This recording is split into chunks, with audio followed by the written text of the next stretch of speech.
Okay, Dr. Milikos, has today's speaker joined the session? No, sir. Yes, sir, I have joined. Oh, Shall we start? yeah. Please carry on.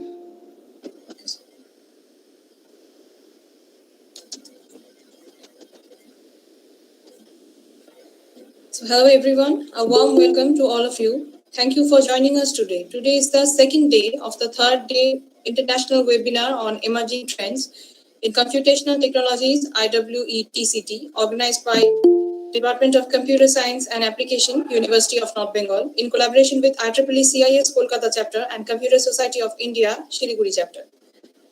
Today we have with us Dr. Diptendu Sinha.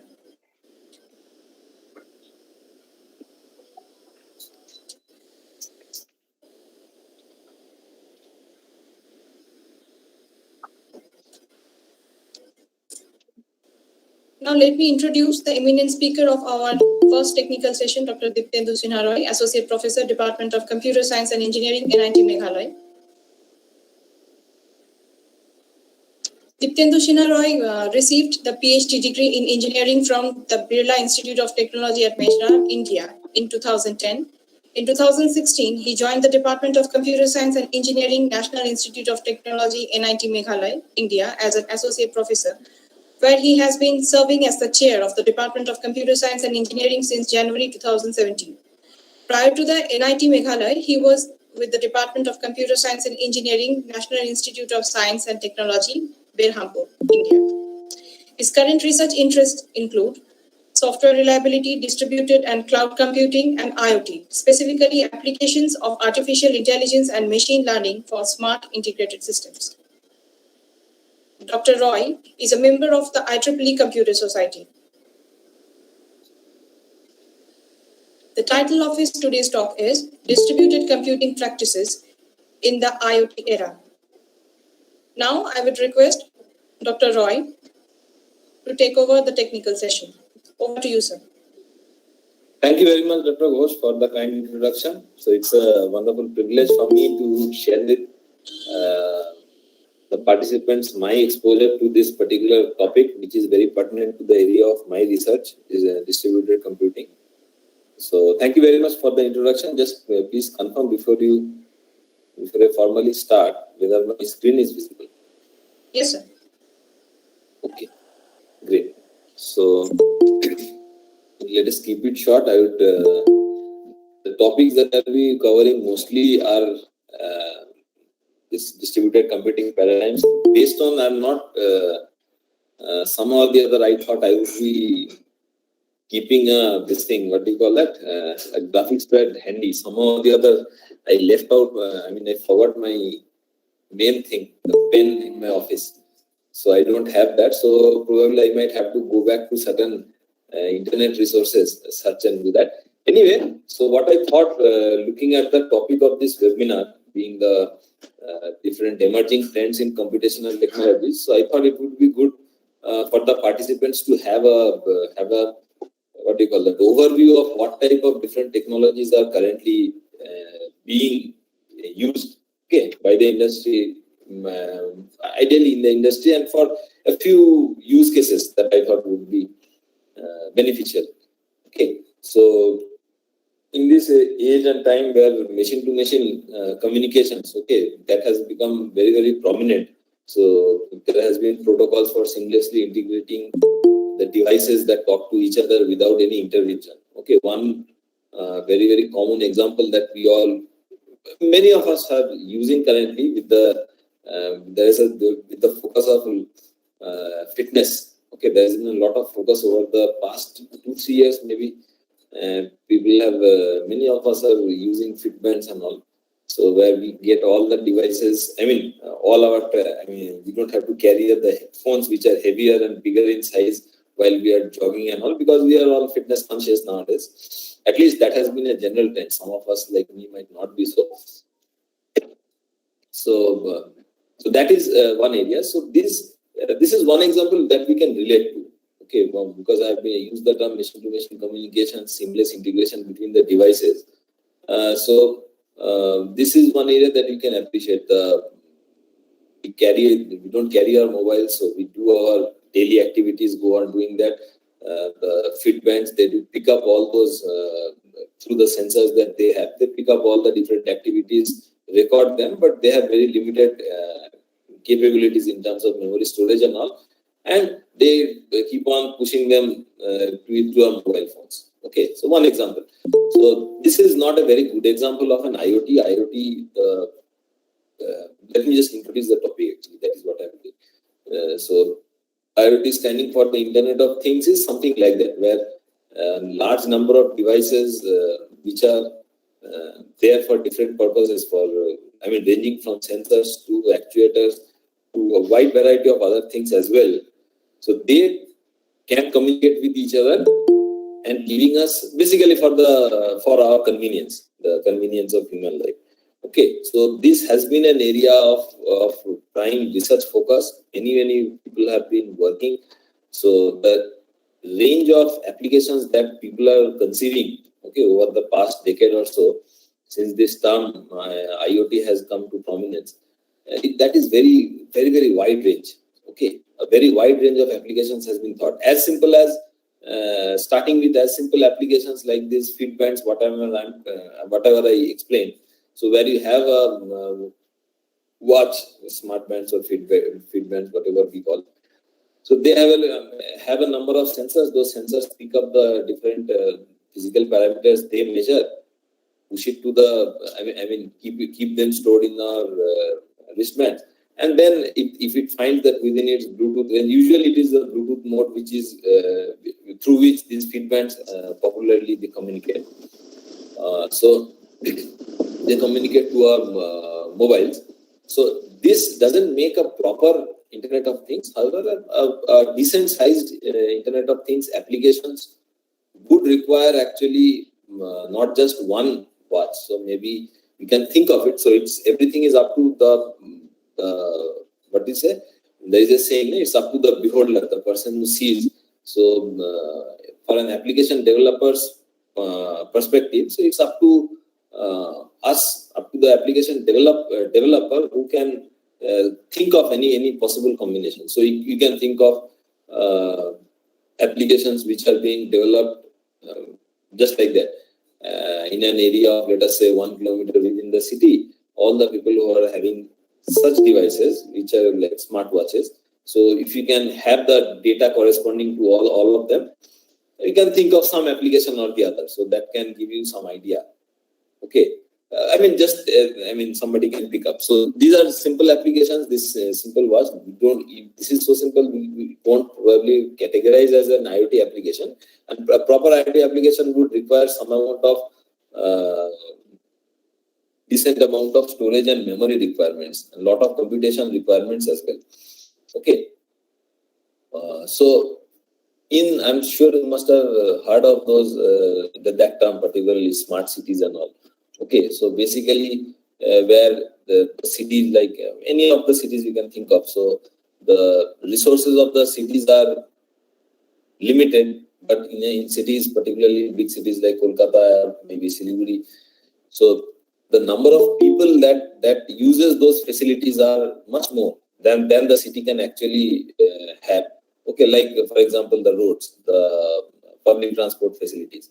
Okay, so this gives rise to a situation where there is a lot of imbalance between the supply and the demand. So what is available, whatever city resources are available, and what demands are there by the different public. So how to do what do you call that? Information and communication technology, ICT technologies can help in this manner by providing data-driven solutions to this proper supply-demand balancing, something like that. Just I'm telling in very, loose terms. Okay, supply-demand balance can be done. So if you are aware of the data that are there, for example, considering that some of the prime roads to be the main city resource, which is being not handled properly. So that can be done if we have CCTV cameras, feed them feed them to a centralized server. We have some amount of data processing, image processing applications, and based on those applications, which can,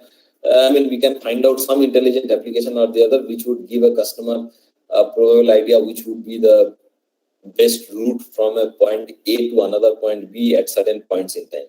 So everything is data driven. So this will vary from time to time as the day progresses. Okay, so from a point in a city to another point in the same city, traveling at 6 o'clock, you might consider a particular road to reach the destination. At 4 o'clock in the evening, 4 p.m. in the evening, that might be the worst possible road. There can be other alternatives which might take, for which you have to travel maybe 5 to 10 kilometers extra, but that would lead you to a direction where you can reach the destination earlier. Okay, so such type of data. So such applications, this is a slightly complicated applications in the sense that this would require capturing all those CCTV cameras, transferring them over the city's network resources, and then storing them.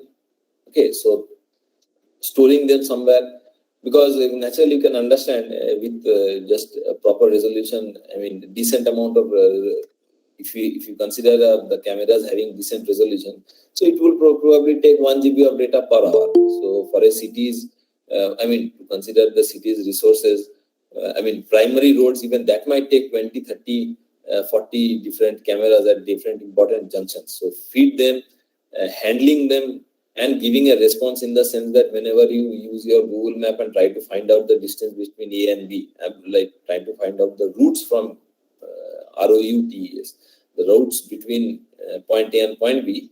So in that case, with all those information available, so it might take a decent, you have to have some amount of storage. It's not possible for, what should I say? It's not possible to have all those data being sent to a single computer which can do that. Even if it is possible with that, we can have a very high-end camera with huge amount of storage and all, but still the amount of available processability and all becomes a question. And of course, the cost of implementation also matters. A high-end server, how much you can afford. So this all depends on the use case. So what I have told till now is a very, very simple example of a machine-to-machine communication, and a more realistic sort of practical situation that we are thinking of as scientists, as academicians, all across the world. People have been talking of smart cities. There can be, this is which I am telling, that it's a reasonable thing, reasonably complicated application, reasonable IoT application for the day. There are even further complicated applications which would now try to integrate a number of such individual IoT applications. For example, I'm sure you must have heard of those names, smart homes and all. So smart homes and all, again, the different machines, devices, they can communicate to each other. So if your mobile phone can be integrated with the smart home system, because protocols are available, so it's no big deal. I'm sure you must have seen applications of variegated smart home applications. Being in academia, this is no big deal. All our student projects and all. So because nowadays we have ready-made platforms for implementing them, so they are not programmatically very challenging now. So in such a scenario, now the same problem, think of it, you want to control it is suppose, what is the time? 2 o'clock, 2 p.m. in the afternoon, I am starting from office, I am carrying my mobile. If I am starting from office and my mobile device, my mobile actually is already a part of the smart home, so it can probably send signals to the smart home controller that I'm on my way back. So based on that, people can always think of complicated applications. Like one possible application can be, you want our AC to be right, AC and lighting systems, etc. Because smart home they'll have a number of different sensors which would sense the illumination of the rooms and all. So knowing my mood, knowing the time of the day, you can, it's, as I told you, this is how much you can conceive that, or what type of application you would develop. Okay. So, so that in that case, it's such an application which basically would, without any human intervention would make the ambience exactly the way I want it. Okay, so this is a very, very complicated IoT application. How? Let me explain, because it might not sound very challenging. So Sir? There are two. Yes. Sorry for interruption. Have you changed your slide? I have not changed my slides. My slides are working. I'm just speaking now so that I can give a few use cases. Thank you for the concern. So this might not sound as a very, very complicated application, but let us think about it. See, there are two ways of handling this problem. One possible way will be that the easiest way to implement such an IoT application would be you take up your phone, and then in the phone you have that app, you do some switching, switch on the AC, switch off the light, this and that, you can do that. But this won't mean a proper IoT application, because in this case, human intervention is being required. So although that facility might be there, but we won't call it a very, very, proper IoT application. Fine. So we want all these things to be done based on analytics.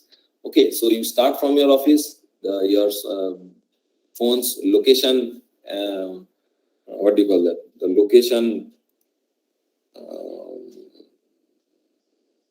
there is a GPS location, so that location is being already shared to your smart home, so they can, based on some gradient, for the 5 minutes, for a consecutively 5 minutes, if it finds that your GPS location is coming closer and closer to the house, and based on many other parameters, like whether it is the proper time for you to come back home or not, based on all the previous records, profile of your travels and all. So very, very complicated. So it might make a conclusion that I'm coming back home. So the smart home, what it might do is that it might switch on the AC or switch on the lights, off the lights, put some music, this and that. Fine. But then one way of doing it is that it simply, as soon as it can takes the decision that, okay, master is coming back home, make everything ready. So this might take consume a lot of power, because suppose today is a holiday, so probably this one might not be, a very good day for, I might reach home quickly, but in any working day at 4 o'clock in the evening, if I start, and based on the other constraints, it might take much longer than anticipated. So why will it take longer? So we can have other IoT applications, like the traffic application which I was speaking about. Okay, from point A to point B, how much time it would take. You can estimate based on which route you might choose and all. So based on that, the smart home will have some idea about which route I might take. It might also be integrated with the weather app. Okay, weather application, again a data-driven this thing only. So if it is raining today, I might not need the AC for that long, so on and so forth. So many other criteria driven together, having all those data somewhere, run some analytics, and then based on that, probably get some idea of what should be the ambient temperature, what should be the lighting like, how much light you should put on, and so on. To do such applications, so what I have done till now is basically tried to bring to the focus that how modern society is thinking of IoT applications. Primary reasons why and the primary applications that of IoT is that we are aware of, not as there are a lot of industrial applications. As laymen, as people moving around in the society, as general people, primarily there has been a lot of focus. We are, of course, in India we don't have so much of working examples, but there are applications and then these things in small scale that we are coming across. So primarily for this such type of smart city or applications, if we might call it, but then intelligent applications, IoT applications. So for all these types of applications and many more which I cannot discuss, they require a number of distributed computing technologies to facilitate to us. So my focus would be very briefly to first of all list out a few of these things, distributed computing technologies. Then coming out of the jargons, I try to explain those terms. Okay, and then probably if time permitting and based on if there are any questions, based on that we can just have a discussion on a few use cases. Okay, how all these different distributed computing technologies are required. They together they make this IoT type of scenarios possible. Okay, so that is how I would like to go. Sorry for the long introduction, it was quite long. I will not go through all the terms either, because I will definitely not be able to go through all these whatever I have listed out. Okay, so for example, I have listed out distributed computing. It's a full 3 credit or a 4 credit full semester course in master's program. Usually it is taught that way. Again, then there are the challenges, and also that way it is not possible. So, and then we'll see later on if we have certain, if there are any questions, any relevant discussions that we can do. Fine. Sorry to interrupt you. Yes. You have 2 hours full time. So you can carry on. even with 2 hours, I cannot do a 3 credit 36-hour course. So what I wanted to say was that I will, even with 2 hours, out of which almost half an hour must have gone, 20 minutes I expect must have elapsed. So just I'll try to bring us to the point where we can unwind these jargons behind, the terms that we'll be using. Okay. So with that focus, we'll just see. So just one confirmation: is my voice clear? Yeah, very much clear. Okay, great. At this point, I'll just preserve my bandwidth. No point of my video. Okay. So probably what I will do, because I don't have a pen to work with, I will go back and forth to some of the PDFs and all which I have downloaded, which I thought that I will explain. So I'm not very sure of what is there exactly in the different cases, but this would be this is not a very good paper or anything like that. But this review, I'm not suggesting. Okay, I'm not suggesting that any one of you go here and go through them, but I just wanted to go through the review of modern distributed computing paradigms. Okay, so I will not go. So it lists out a number of candidate distributed computing applications which are available in the market. My job will be in some sort of a way to explain to you what these are. Those who are, one word of caution, I'm not exactly sure whether this audience is only comprising of computer science graduates, so that might need a different treatment. I can use the terms much more freely. Or else if it is a general forum, then I'll keep it, I have to explain all those jargons. So what about the composition of this audience, sir? We have how many? 50 candidates, all from computer science? No. Actually, our program is being live streamed on YouTube as well. Okay. But more than 90% audience are from computer science background, so you can get. Okay, fine. So no issue. So my pen is not available, so please excuse me for that. I'm using somebody else's property, intellectual property here, but this is for the purpose of dissemination of knowledge, so I'm sure there is no conflict of interest in that sense. Okay, so first and foremost, the most important distributed computing paradigm that is used for any IoT application per se is, in this for IoT applications, what I've told you in the introduction itself is that we need a huge amount of storage. Okay, storage as well as processing services. So that can be provided by, we are all aware of it. We are, for practically speaking, most of our mobile apps and all of them are cloud-based. So we need cloud computing. So what does cloud computing mean? I'm sure I must have had a number of slides on cloud computing. But anyway, they are not ready. I have to search for it.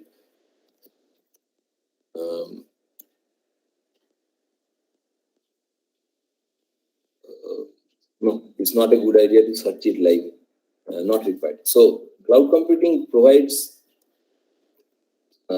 basically, when as computations, we required as our demand for computations enhanced. Okay, so gradually the requirement for storage, the requirement for memory, not storage. These two are distinct. I'm sure all computer science graduates can distinguish between that, the main memory, the RAM, and the storage, okay, the secondary memory. So both requirements went up, and the amount of processing that were required. So everything grew up.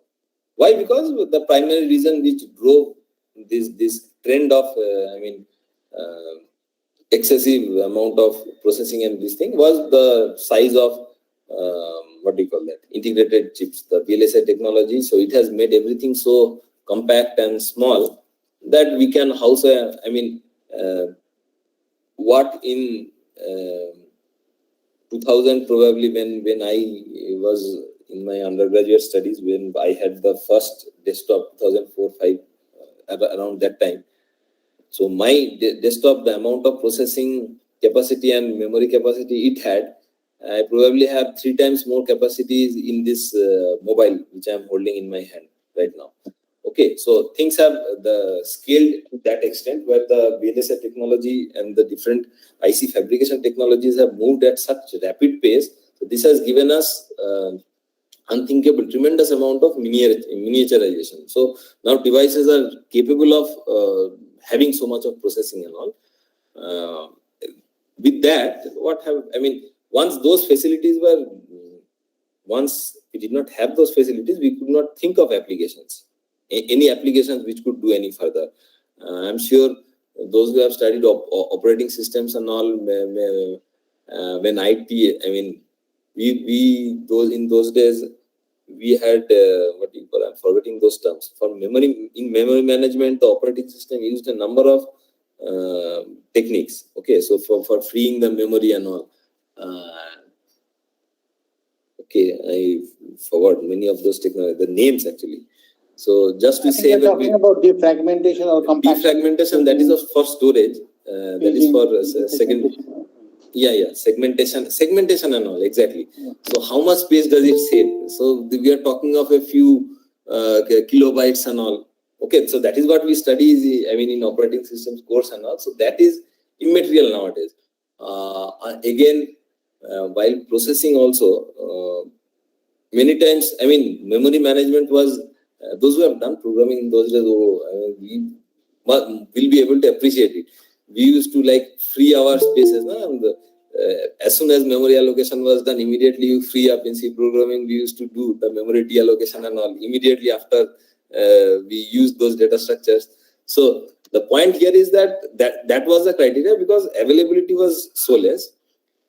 That barrier had been broken because of this technology. So we had different huge amount of storage and computation and memory facilities available to us. Now we can think of applications. Okay, so handling of data, storage of data, processing of data is not a problem. So now that is the reason why we say that this age is of data. Okay, so we can have our phones or these smart watches, they can capture data across the clock, and we don't have to bother about how they are getting stored, how they are getting processed. Okay, so everybody's nowadays innovation is in terms of, particularly those who are working in computer science and these allied fields, ICTs and all. So everybody comes up, is in the process of developing newer applications. So innovation has become such a buzzword, because it's not that they are, greatly technologically challenging, in the sense that the baseline is so high for computation, the availability of computation, processing, and so on and so forth, that it makes it very easy for us, once we can conceive of an idea, how to implement, and that is beneficial, so that we can do that. Fine. So cloud computing is one such technology, which basically it's not new. Let me go back. I'm sure we can have some figures of cloud computing. Okay, this one shows something, cloud diagram. So basically, cloud computing is not new, and the basic technologies of cloud computing, the pillars are two, which I'm sure most people will know. One is the virtualization. So basically, having a resource which can be, having a resource across different computers, which can be shown as a single unit. So this is done at an abstract level. Operating system puts up that abstraction for the users, and the user simply takes the benefit. So whatever it is, be it the storage virtualization or the computation virtualization, everything is done in the same way. So that virtualization technique allows this pooling of resources. So this the pooling of resources, PWL pool, of course. So that is what this diagram captures. So this is at the heart of cloud computing. We have a number of data centers. So naturally, even within a data center, there has to be a number of servers, number of different computers per se. Okay. So then connected over a network, and when to a user who is like sort of outside this bubble, which we technically, which we in an abstract form are calling as the cloud. Okay, so when a request is put here, it can be for processing, for data storage, or for some memory capacities, some requirement of any processing or memory requirement or storage requirement, any request comes up. So those are handled by these data centers. Okay, and as I told you, virtualization is a key technology which allows all these aggregated, all these different resources to be aggregated, pooled, and supplied to the users as per their requirement. So like if you have a big basket or a big bag, so within that big bag you can keep on putting the different resources available, but they are in such a form that based on the user's requirement, so the user requires, out of, if the total pool is for sigma, let us say, then a user requests just for an amount of X. So that sigma minus X amount is the remaining, availability of whatever computation or storage or memory, whichever resource this user is wanting.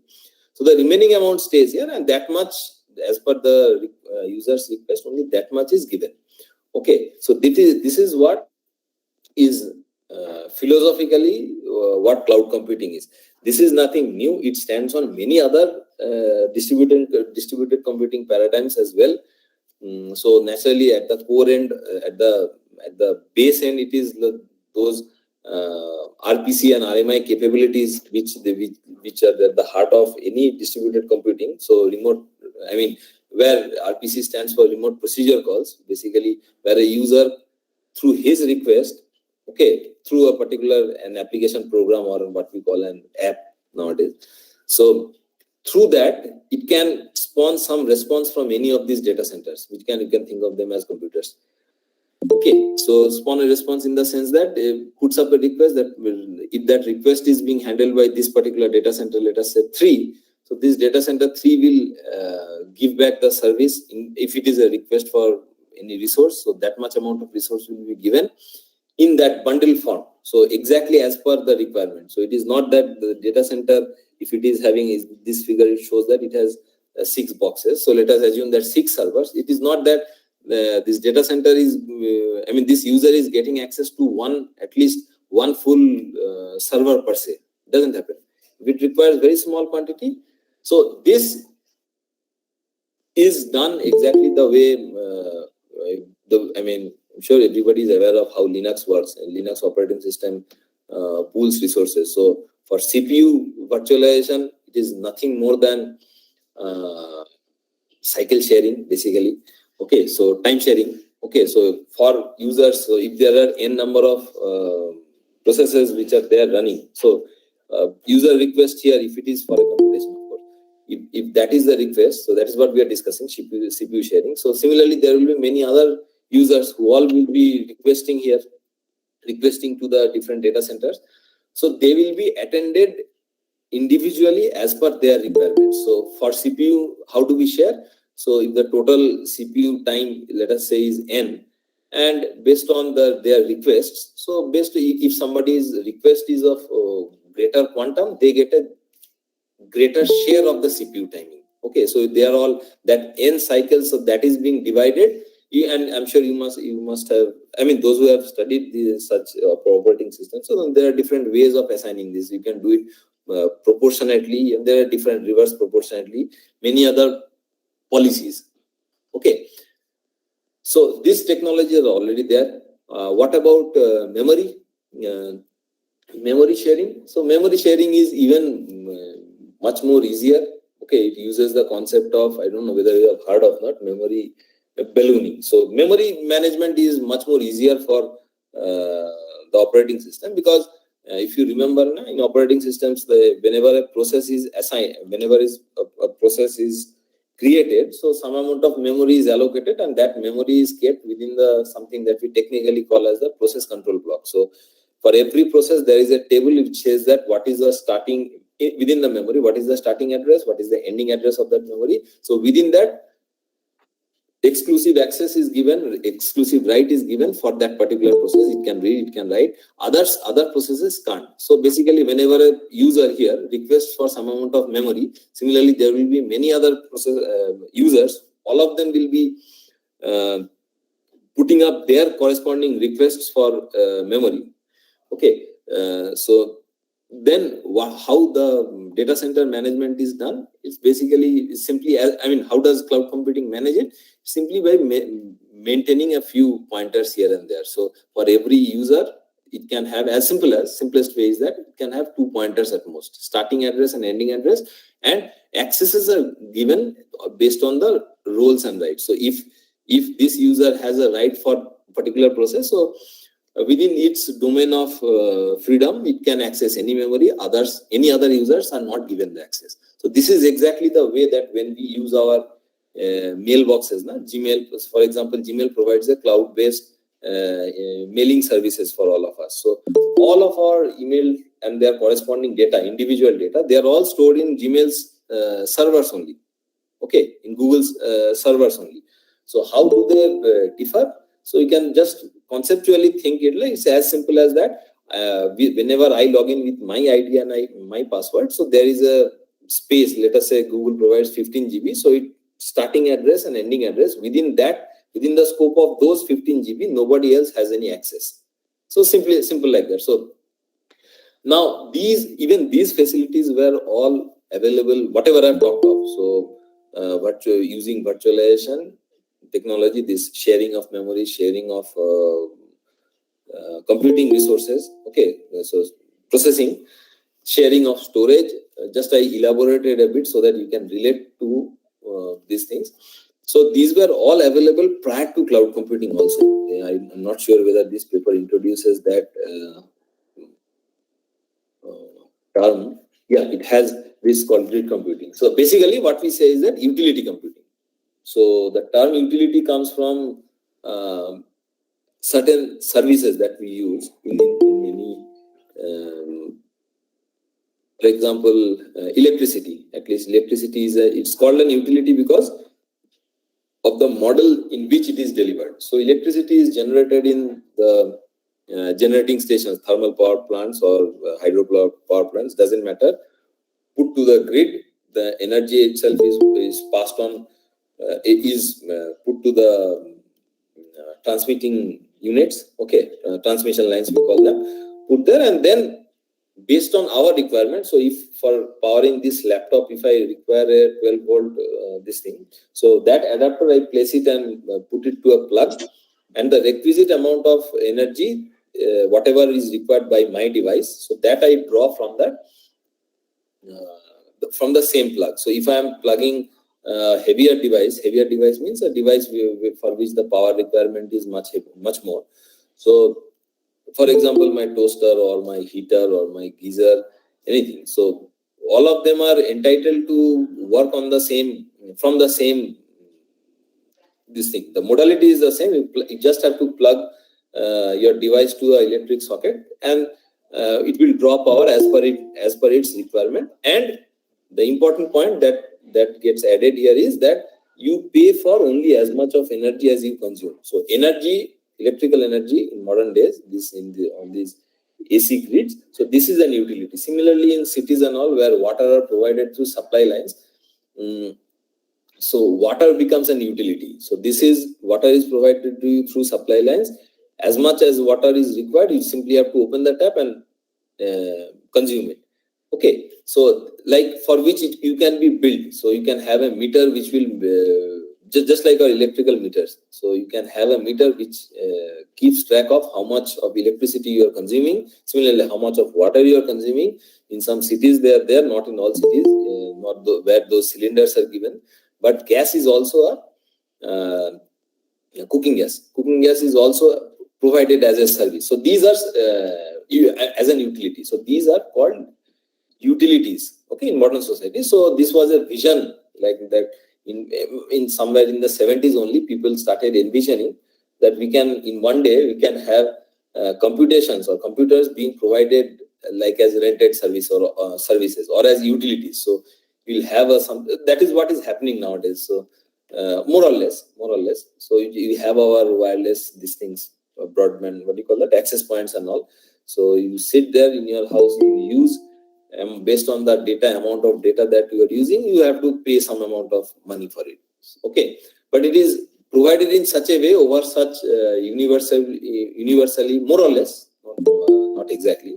Even electrical plugs are not universally same across the globe. So different countries have their own standards, but then in a more or less universal way, in the sense that you can, I mean, for getting computation, you don't have to get fixed to only your house computer or only your house network. You can go anywhere, connect it. There will be universally acceptable protocols and devices available which will give you those facilities.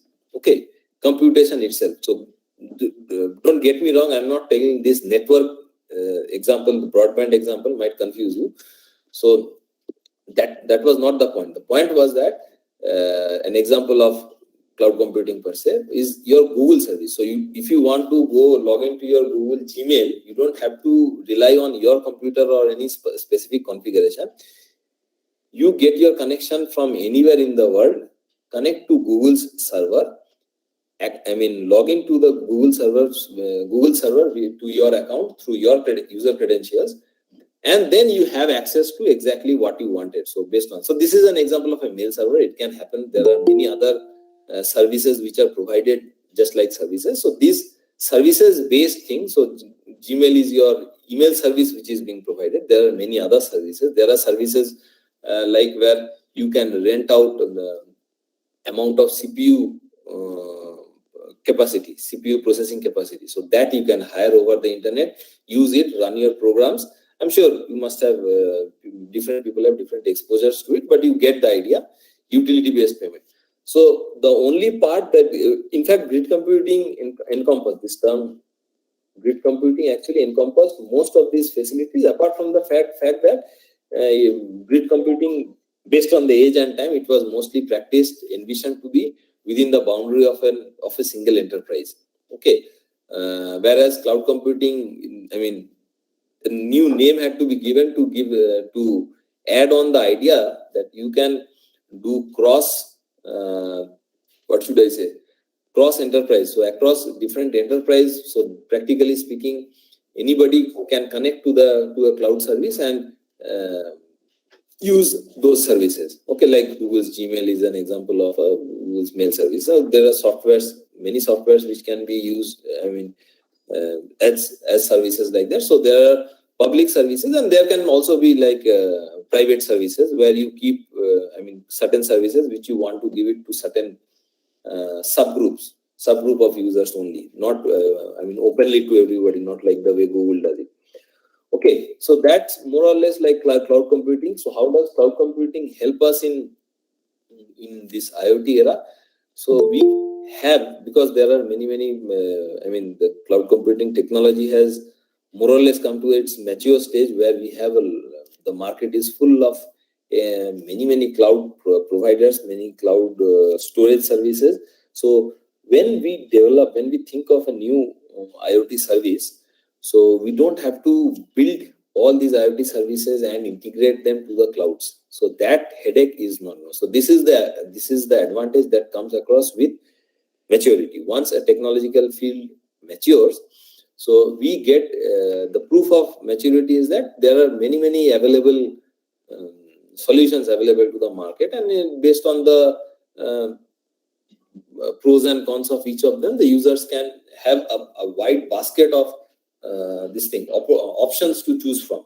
Okay, just like an open market, there are many solutions which are available. So we go there, pick it up, choose a cloud, and then develop your IoT application. I hope it made sense. Now, the problem with it is that I'm not talking the general problems of cloud computing. Every technological solution is bound to have its own set of pros and cons.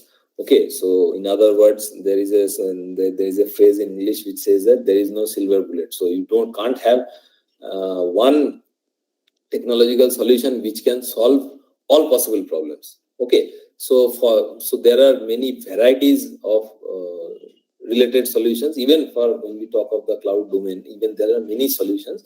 So why there are different solutions? Because the market demands different applications requirements are varying. Okay, so they vary drastically. So some solutions suit certain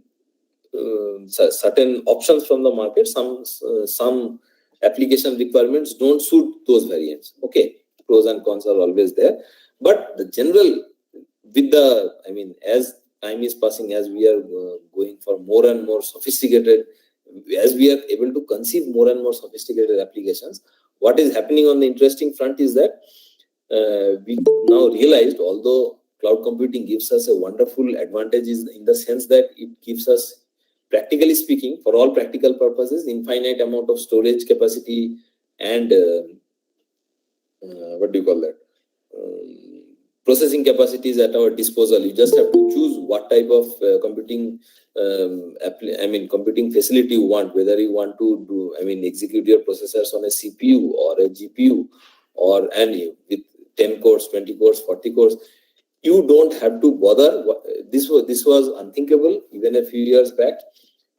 Unthinkable because, first of all, these high-end computing solutions used to be very, very costly, and it was not just about the costs. A programmer usually, if you burden the programmer to maintain the systems, so it becomes an added headache. So if you can somehow or the other get these services from any third-party provider like Amazon or Amazon, which provides its web services, okay, or from Google or from Windows, any of these cloud platforms, you hire something. If you hire it from a third party, the advantage is that the onus of maintaining those servers, those storages are not your headache, so they are automatically maintained. So you can just focus on building your applications. Okay, so it saves a lot of time, it saves a lot of energy for the developers. So productivity increases. Okay, the time for developing product development, this service development drastically reduces, and you don't have any other headache. You don't have to purchase the different infrastructures, and infrastructures purchasing is very, very tedious because now you don't know what type of applications you will be developing after 2 years.